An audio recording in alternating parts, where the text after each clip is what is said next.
Hello, everybody, and welcome to A New View. I'm Sam, and today we're going to talk about what the media have been trying to sell us in the name of science.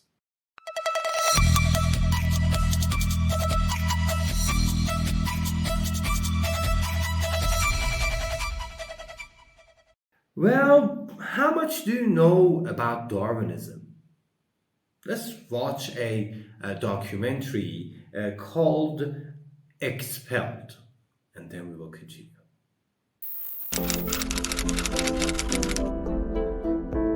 What was Dr. Sternberg's crime? He dared to publish an article by Dr. Stephen Meyer, one of the leading lights of the intelligent design movement. The paper ignited a firestorm of controversy merely because it suggested intelligent design might be able to explain how life began. As a result, Dr. Sternberg lost his office, his political and religious beliefs were investigated, and he was pressured to resign. The questioning of Darwinism was a bridge too far for many.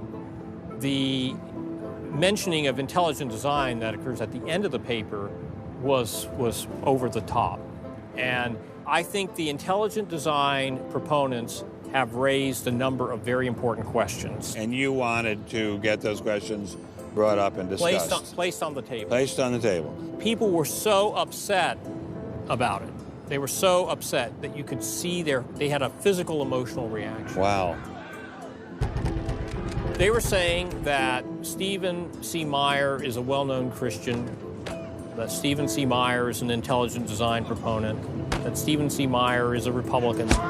It was all couched in terms of religion, politics, and sociology. The way the chair of the department put it is that I was viewed as an intellectual terrorist. Terrorist. Because of giving the topic of intelligent design some modicum of credibility. What happened to Dr. Sternberg was terrible. After Dr. Caroline Crocker simply mentioned intelligent design in her cell biology class at George Mason University, her promising academic career came to an abrupt end. My supervisor invited me into his office. He said, "I'm going to have to discipline you for teaching creationism." And I said, I mentioned intelligent design on a couple of slides, but I did not teach creationism. He said, "Nonetheless, you have to be disciplined." At the end of the semester, I lost my job. Not only did this well-loved professor lose her job at George Mason, she suddenly found herself blacklisted, unable to find a job anywhere. So whenever I interviewed for a job, I would be offered it, usually on the spot. Since this has happened, and since people can Google my name, I'm finding that when I send my credentials, I do get interviews, I get many interviews, but I never get offered a job. I don't tell them about my science sin. I was only trying to teach what the university stands for, which is academic freedom. Apparently, Professor Marks was not as safe as he thought. A few months after this interview, Baylor University shut down his research website and forced him to return grant money once they discovered a link between his work and intelligent design. In order to attract grants, you have to market yourself. So you put up sites and call yourself labs and groups and things like that in order to get visibility. And in my entire experience in academia, I never went to any superior and asked them any permission to put up any of these labs. So the fact that this was singled out, let alone shut down, is jaw-dropping. It's astonishing. I have never been treated like this in my about 30 years in academia. Shut up, you freak! I said shut up! It's a man! If you peel back the onion, I think that there is no doubt that the center of this is my work in what some would call intelligent design. Well, thanks God, it seems that Darwinism is long over. But the people who've been selling us Darwinism, this wrong idea, now they didn't give up. They haven't given up. and they're trying to find a replacement. And what is that replacement?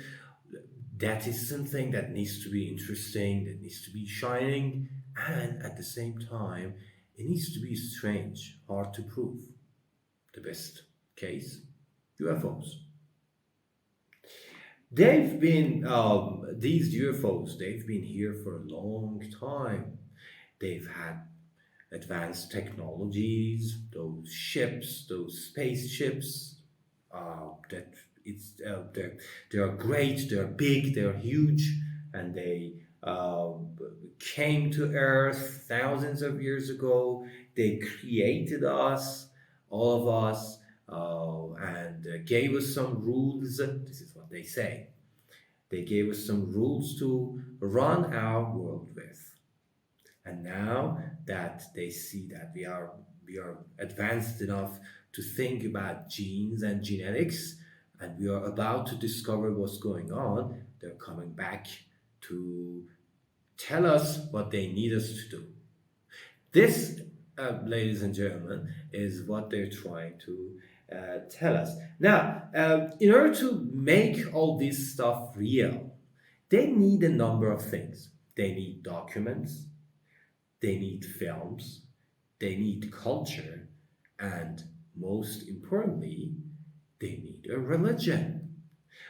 What is that religion that they can replace Darwinism with it? A religion called Raelism. If you search this name on Google, you come up with a number of documents. I have found one. I want to read some parts of this definition. You're about to find out a lot of interesting things. Raelism, with different names in French, English, and stuff, is a UFO religion. Ladies and gentlemen, a UFO religion.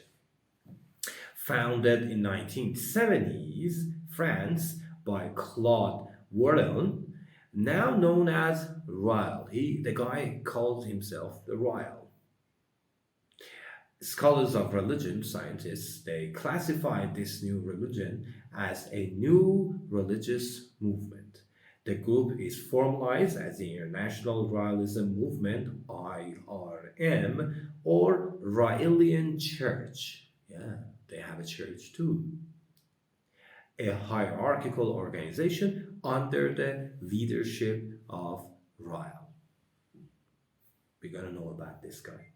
Raelism teaches that an extraterrestrial species known as the Elohim, the name sounds Jewish, kind of, created humanity using their advanced technology, as I said before. And this is a atheist religion. It holds that the Elohim have historically been mistaken for gods. And it claims that through history, the Elohim have created 40 Elohim or human hybrids who have served as prophets. It's getting even more interesting. Preparing humanity for new and news about their final prophet. Raelists believe in different prophets that they say these are all prophets. Who do you think these prophets are? Wait for it. Buddha, Jesus, and Muhammad. They believe that these are their prophets. And Rael himself calls himself the 40th and final prophet. And there are things about the world after the atomic bomb in Hiroshima and Nagasaki and many other stuff that they're trying to sell us as science, replacing Darwinism. Okay. And this religion is, by the way, don't mix it with realism, guys. This is Raelism. Okay. And what is it? After this guy Rael introduced it in the 70s, actors and celebrities started converting to this new religion. actors like Sean Connery, singers, directors of some movies like The Arrival, the old one. They started to join and convert to these ideas. They believe that there are some things that they believe in. I want to, as much as I can, try to count them. One of the things that they believe is that devil is trying to make war on earth to send a message up to Elohim that this earth, these creatures that you have created, they have made mess on earth. Please calm down. They're not worth it. Please calm down and destroy them. And these Raealists, they tell us that our duty on earth is to make a good earth and send this message to Elohim to calm down and help us, save us. Okay, they use other different ways to show that their belief is real. For example, whatever huge structure they see in the world, towers, pyramids, walls like Wall of China, they directly connect this to Elohim, to UFOs, to aliens and stuff. And they try to do this with their media and all the powers that they have. You cannot, and even they say these funny things that they in the past UFOs use these huge structures, like for example the Wall of China or the Stonehenge. They use them as signs for traffic, not to lose their ways. UFOs, those, for example, high technology, advanced technology, they need structures not to lose their ways. That doesn't sound so much, logical. You cannot, but in a way, you cannot reject all these. They have been creatures before. They have been creatures, advanced technologies. They lived here, but not what they're trying to give us. So, what do they do to make their stories real? Either they find connections between human discoveries, inventions, and technologies with UFOs and aliens and Rael, or they make these connections. Whatever people made on earth, they try to make a connection to these things. For example, they say all these monsters, scary creatures with deformed face or huge bodies, they are either mistakes of Elohim or soldiers that Elohim has made to protect him. Even they go that far to justify human sacrifice.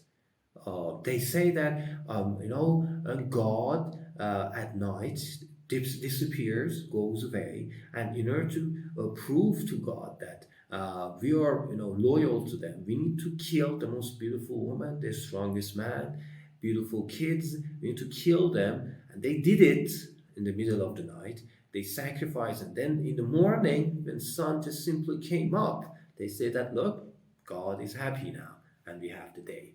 They even justify these kind of unthinkable rituals that they did in some religions. There are different questions that we can raise here. For example, why do aliens all have human form? They have eyes, they have head, they have hands, they have legs, they have a human body. Why do they look like us? Isn't it the reason that they have all perceptions of humans in their minds when they are making these? And why is that? Whenever there's a sighting of these UFOs or aliens, the guy who sees them is alone. Why don't we have? Why is there no sign of group sightings? Is it something that these people use or smoke or whatever, that they see illusions? What are they? So, how how can we show that whatever they're telling us, these connections and associations are not real? They are made by people, and there are different ways to prove that. For example, the techniques they used to make, for example, pyramids, to make obelisks, huge obelisks, they make them on the ground. When they are ready, then they move them up. Their tools are available, all the saws, all the ropes are available. There are pictures of them that you can see. The incomplete structures. For example, they made this obelisk on the ground. When they wanted to move it, it broke. It just broke, and they just left it there. The remains are there. You can just find them. You can find them on the internet and look at the pictures. There are half carved stones. There are you can see pictures of scientists testing all these tools and devices on different materials, carving materials, and they see that it worked. Humans, they made it. And even they used oil to move these huge structures. Maybe once as an accident they spoiled the oil, and then they see that, oh, it's easier to move stuff, so they used it. And here we go with crop circles, those strange shapes farmers found on their farms. And they, as I said before, these Raelists, these fake gods and their worshippers try to connect these even to aliens and UFOs. No, these are not made by them. These are made by simple people. They were just trying to have fun. There are pictures of them, there are reports of them available, and they even showed how they made these, they're just made by people. And finally, there are examples, unfortunately, that they tried to use Jesus and the pictures of Jesus Christ, old pictures, to show that there are aliens there. Look, that circle there, that's an alien UFO. But if you zoom on the picture, and if you look carefully, you see that it's just a priest's hat. It is a hat. They use the hat to show that this is a UFO, but this is not that. Final word. In order to prove that something is real and something is true, in order to show the truth, you never need a single lie. Just you need to show people what the truth is and let them find out. Thank you very much to watch us again. Please subscribe and follow us if you haven't yet. And we will come back to you with more interesting stories. Thank you very much.